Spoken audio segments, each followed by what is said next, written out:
Hi everyone, this is Jono, and today I want to talk a little bit about failure and poor decision making. This is something that crops up all the time with conversations that I have with clients and when I'm coaching people. And I thought it would be interesting to share a few thoughts on this. First of all, how we interpret, how we assess poor decisions we may have made and failures that may have happened, but also how we can learn from them and some concrete methods of essentially managing those situations well. Now, I want to introduce this with a quote from Winston Churchill. For those of you who don't know who Winston Churchill is, now is the time to find out. He was a pretty formative figure in history. And he had this great quote which said, "Never forget when misfortunes come that it's quite possible they are saving one from something much worse." Now, what he's basically saying here is that in the moment when you feel like you screwed up or you made a poor choice, it can be easy to think that it's a binary decision. Is it a good or a bad outcome?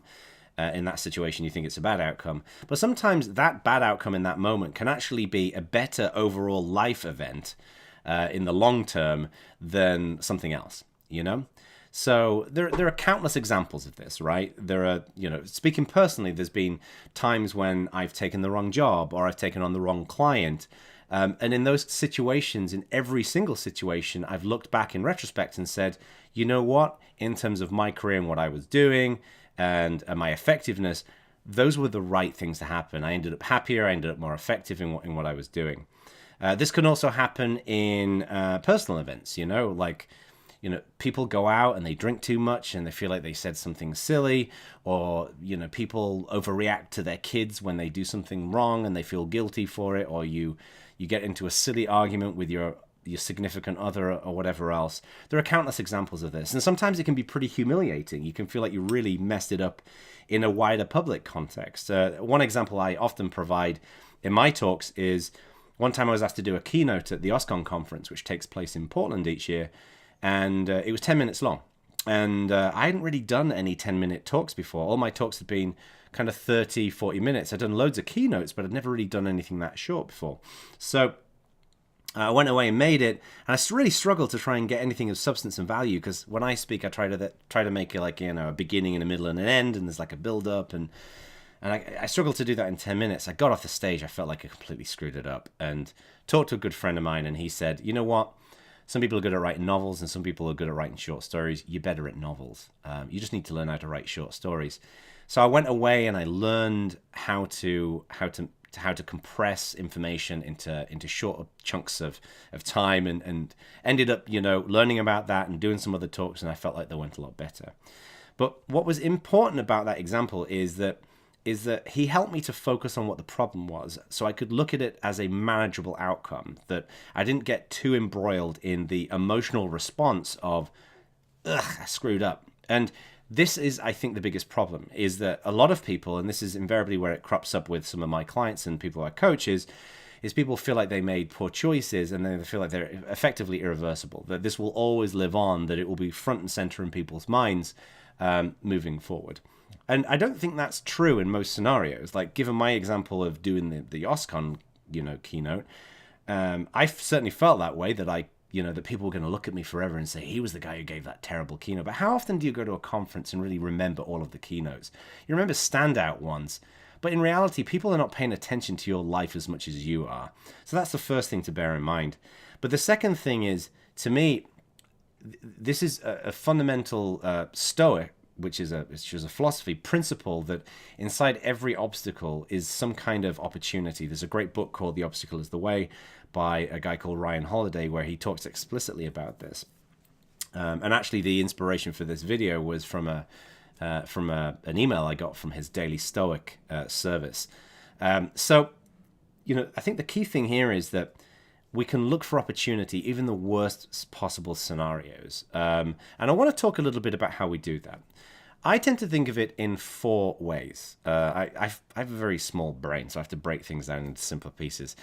The first thing, I think, when we're unpicking what an individual failure or a poor choice is, what is the context? Like, what happened and how did it happen and how did we get to that particular place? Because that can sometimes shine the light on how things went down. And that kind of leads to the second point, which is, what was the information I had available to me at the time? And did I have the right kind of information to make a good choice? In certain situations, you don't have the right kind of information, or the context kind of pushes you into a corner where you get pressured into, psychologically pressured into making a poor decision. Or sometimes you do have all the right information, you do have all you do have the right kind of context, but there is another outside force that affected your objectivity or decision making. The third thing here as well is your sphere of influence. And what I mean by that is there's only so much control that we have in our lives. There are things that you can do that are reasonably within your capabilities, within the social construct of where you are. So to give you an example, I was actually chatting to a client this morning, and they are, this guy has just joined a company, he's building out a community, and there are certain things well within his control, like things he can do with their discussion forum and in terms of social media and in terms of building an effective community journey and on-ramps. But things such as delivering content to a website or influencing the engineering team's decision-making are much further outside of his sphere of influence. So a lot of this as well is assessing, like, what could I and could not have done in that particular situation? Did I have enough influence to be able to actually manage that in an effective way? And then the fourth area, which I tend to think of, is the learning. Like, what is that opportunity in every obstacle? Don't just deconstruct the context and the information and the influence that you have, but like, what is the thing that I can pull away from this that is something, a tractable thing that I can fix? So going back to my example of my screwed up keynote, the tractable example here was I don't seem to be very good at giving short talks. There was no question in my mind, without sounding like an egotistical clod, that, I can present. I've done tons of conference speaking over the years.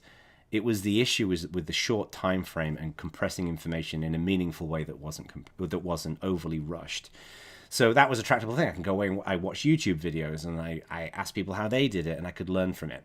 What is that individual, measurable thing that you can fix? And sometimes, even in the personal situations, the example I gave earlier on of people who drink too much and say something they shouldn't have, an easy situation there is just drink less when you're around certain other people. Or if you overreact with your kids, which was my other example earlier on, sometimes that could be simply, well, why don't I get all the information first and try to assess it? Take a deep breath before you make a concrete decision with your kid. There's all kinds of ways in which you can pull that out. Now, how do you actually put this into action? Well, there's two things I would like to recommend here that I've found to be effective. The first thing is that identification of the causes and the next steps.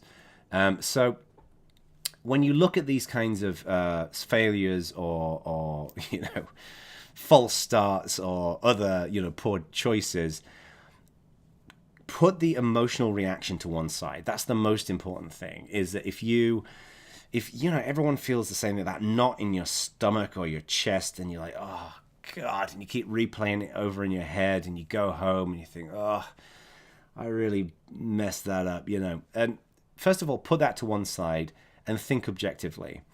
The way I tend to think of this is to first of all set expectations on the emotional reaction. And what I do is I say, today is basically going to suck because I'm emotionally reacting to this poor situation. I have the same reaction when my parents come to visit me in the US, and I miss them when they leave, okay? So the day that they leave, I always say to myself, I'm going to have a shit day today. It's not going to be very good, but I'm going to wake up in the morning when I feel a little bit better. And then it gives you a time period in which you know that this kind of the painful element is going to end. So the first thing is put the emotional piece to one side and then go through what I just said, the context, the available information, the sphere of influence. Assess those things and identify those learnings. And importantly with those learnings, they have to be measurable. They have to be something. Your learning can't be, well, I'm rubbish at this. That's not good. The learning should be, this is a specific thing I'm going to do to try and rectify this. Because this also plays an important emotional role, which is what you're going to do now is when you start focusing on that specific learning that you can fix, it is going to give you the chain mail that basically means that you're not going to do that again. You're not going to mess up again. And that to me is the most important element of this. This is, again, it's like a stoic philosophical approach to things, which is, I screwed up this time, but I know what the problem is. I'm going to address it and it won't happen again. And that in itself is incredibly powerful, because then that emotional discharge of, oh God, I really ruined this and messed it up and all the rest of it, it means that you know that that's the last time you're going to be experiencing that. And of course, it's sometimes not the last time. You make the same mistake. Sometimes it takes time. People are imperfect, okay? So, but that I think is the most important thing. The second thing that I find really helpful is what I call snapshotting, which is where you compare a time period to how you were and the approaches that you were taking and how you feel, and to see whether you feel like you've made progress. So I'll give you an example. Like, this is my new office, right? I live in this house. My wife and my family and I, we moved house into this place, and it's cool, but I can't stand moving. I'm not good at moving.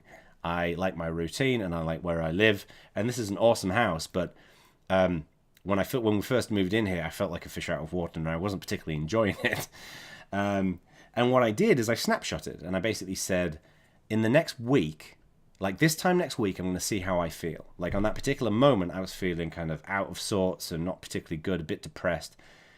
So the following week, which was a Tuesday, I did a snapshot, and I felt way better. I felt way more comfortable, and it just took time for me to adapt. That can be a useful thing to do in lots of different scenarios, because it's essentially you're using that kind of comparison to how was I then and how am I now, and how can I compare and contrast.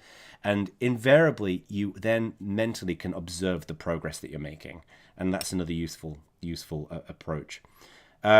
So yeah, that's it. That was just a few thoughts I wanted to share. I want to say a big thanks to the Daily Stoic, who sent out an email, and that kind of inspired me to put this together, just to share a few random thoughts on this.